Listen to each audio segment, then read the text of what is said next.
Hello everyone, welcome to my YouTube channel Eye of Law. मेरे इस channel पे आपको लॉ से रिलेटेड वीडियोस देखने को मिलेंगी। अगर अभी तक आपने मेरे चैनल को सब्सक्राइब नहीं किया तो प्लीज मेरे चैनल को सब्सक्राइब करिए। आज का जो टॉपिक है वो एक नई सीरीज से स्टार्ट होगा, लॉ ऑफ टैक्सेशन की सीरीज, जिसमें पहला टॉपिक आएगा हिस्टोरिकल इवोल्यूशन ऑफ टैक्सेशन। चलो आज का टॉपिक देखते हैं। तो जो टैक्सेशन लॉ है वो बहुत लोगों को पसंद नहीं आता, लेकिन इसके बिना दुनिया चल भी नहीं सकती है। ठीक है। हिस्टोरिकल इवोल्यूशन ऑफ टैक्सेशन को अगर हम देखते हैं तो इसमें हम देखेंगे कि कैसे जो टैक्सेस है ना वो जबरदस्ती की वसूली यानी कि कोअर्सिव ट्राइब्यूट से चेंज होकर लीगल ऑब्लिगेशन बन गए, स्टैट्यूटरी ऑब्लिगेशंस बन गए। किस तरीके से? ठीक है। पहले क्या होता था ना, जो टैक्सेस थे वो स्टार्ट हुए थे माइट इज राइट, मतलब जो ताकतवर है वही सही है। ठीक है। यहां से टैक्सेस स्टार्ट हुए थे, जहाँ पे जो ताकतवर लोग होते थे वो लोग जो कमजोर वर्ग होता था उनको सर्वाइवल के लिए कहते थे कि हमें कुछ ना कुछ कर दो। ठीक है, कोई टैक्स दो। इसी तरीके से ये टैक्सेस स्टार्ट हुए थे। ये एक फोर्स कॉन्ट्रीब्यूशन था जो ताकतवर जो वर्ग था वो कमजोर वर्ग पे लगाता था। ठीक है। लेकिन धीरे धीरे ये चेंज हो गया किसमें? एक सिविक ड्यूटी में।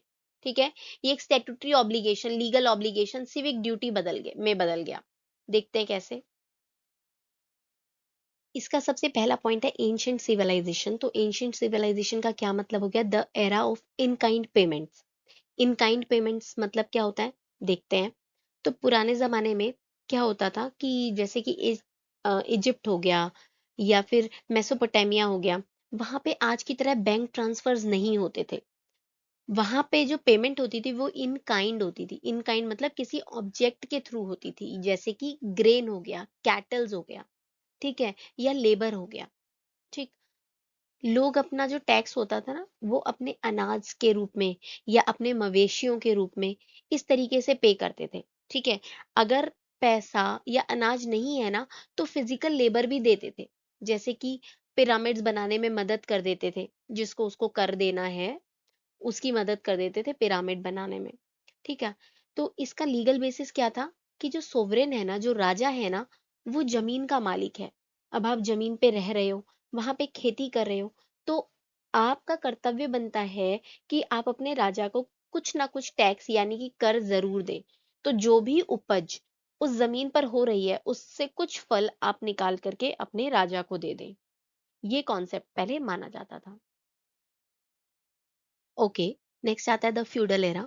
द फ्यूडल एरा मतलब a trade off for protection. Middle ages में ना जो सिस्टम था वो थोड़ा लोकलाइज हो गया। लोकलाइज मतलब लोकल हो गया क्या कि इसमें ना एक स्क्यूटेज यानी कि शील्ड मनी का कॉन्सेप्ट आ गया। यानी कि मानो कि जो शूरवीर होते थे, जो नाइट्स होते थे, उनको वॉर पे जाना होता था। अब वो वॉर पे नहीं जाना चाहते थे, इसके लिए वो अपने लॉर्ड को, अपने किंग को क्या देते थे? एक शील्ड मनी देते थे। शील्ड मनी मतलब प्रोटेक्शन मनी। वो प्रोटेक्शन मनी देते थे ताकि जो राजा है या लॉर्ड है वो किसी और बंदे को हायर करें और वॉर पे भेज दें। ठीक है। अभी जो शील्ड मनी होता था ना, ये क्या होता था? पोर्शन ऑफ क्रॉप्स होता था। पोर्शन ऑफ क्रॉप्स मतलब प्रोटेक्शन के बदले वो प्रोडक्शन देते थे। ठीक है। मतलब वो अपने खेतों में पैदा होने वाली क्रॉप्स को का बहुत बड़ा पार्ट अपने लॉर्ड को दे देते थे ताकि वो खुद को प्रोटेक्ट कर सके वॉर पे जाने से। ठीक है। तो ये जो प्रोसेस था ना, ये लॉ कम था, ये मोर अबाउट सर्वाइवल ज्यादा था। ठीक है। इसके बाद नेक्स्ट पॉइंट है the enlightenment and social contract. ठीक है। जो ये द सोशल कॉन्ट्रैक्ट है, 17th और 18th सेंचुरी में फिलोसफर्स थे, हॉबेस एंड लॉके। इन्होंने पूरी गेम बदल दी। उन्होंने कहा कि टैक्स कोई एहसान नहीं है बल्कि एक सोशल कॉन्ट्रैक्ट है। ये प्राइस ऑफ सिविलाइजेशन है। हम टैक्स इसलिए देते हैं क्योंकि हमें प्रॉपर्टी की सेफ्टी और रूल ऑफ लॉ चाहिए। ठीक है। यहाँ ये कॉन्सेप्ट शुरू हुआ कि टैक्सेशन बिना कंसेंट किसके? पार्लियामेंट के नहीं होना चाहिए। ठीक है। यहाँ पे आप एक डायग्राम या फोटो देख रहे हो जो सोशल एक्सचेंज थ्योरी को बता रहा है, जिसके अंदर एक फॉर्मूला दिया गया है जो बिहेवियर और action is equal to reward of interaction minus cost of interaction. यानी कि हमारा हर एक्शन एक मैथमेटिकल कैलकुलेशन जैसा होता है। हम दिमाग में हमेशा नफा या नुकसान, प्रॉफिट या लॉस के हिसाब लगाते ही रह जाते हैं, ठीक है। इसके नीचे जो यहाँ पे एक तराजू दिख रहा है, इसमें आपको लेफ्ट साइड में क्या दिख रहा है, कॉस्ट दिख रहा है। कॉस्ट मतलब ये जो कॉइन दिख रहे हैं ये कॉस्ट है। कॉस्ट मतलब हमारे कितने एफर्ट्स किसी काम को लग रहे हैं, ठीक है, कितना हमारा टाइम खर्चा हो रहा है या कितना हमारा मेंटल पीस खर्चा हो रहा है, ठीक है। ये वो एफर्ट्स हैं जो हमारा हम खर्च कर रहे हैं। और दूसरी तरफ हमें बेनिफिट्स दिख रहे हैं। बेनिफिट्स का क्या मतलब होता है कि लोगों की तारीफ मिल रही है, ठीक है, या मन की शांति मिल रही है कुछ काम करके, या हमें कोई फाइनेंशियल गेन हो रहा है, या हमें कोई सेफ्टी या प्रोटेक्शन मिल रहा है। कोई खर्चा कर रहे हैं, सेफ्टी या प्रोटेक्शन मिल रहा है, ठीक है। किसी की हेल्प कर रहे हैं, उसमें मेहनत कर रहे हैं या टाइम लगा रहे हैं, मन की शांति मिल रही है, ठीक है। कोई एक ऐसा अचीवमेंट कर दिया, खोज कर ली, लोगों की तारीफ मिल रही है। तो इस तरीके से हमारा क्या होता है कि हमारा अगर हम कुछ खर्चा करते हैं तो हमें कुछ बेनिफिट मिल रहा है। नेक्स्ट पॉइंट है द शिफ्ट टू इनकम, यानी कि the modern shift, rise of income tax. पहले जो टैक्सेस होते थे वो इनडायरेक्ट टैक्सेस होते थे, जैसे नमक पर टैक्स लगता है या इंपोर्टेड गुड्स पर ड्यूटी लगती है। पर 19th और 20th सेंचुरी में ना ये सब बदल गया।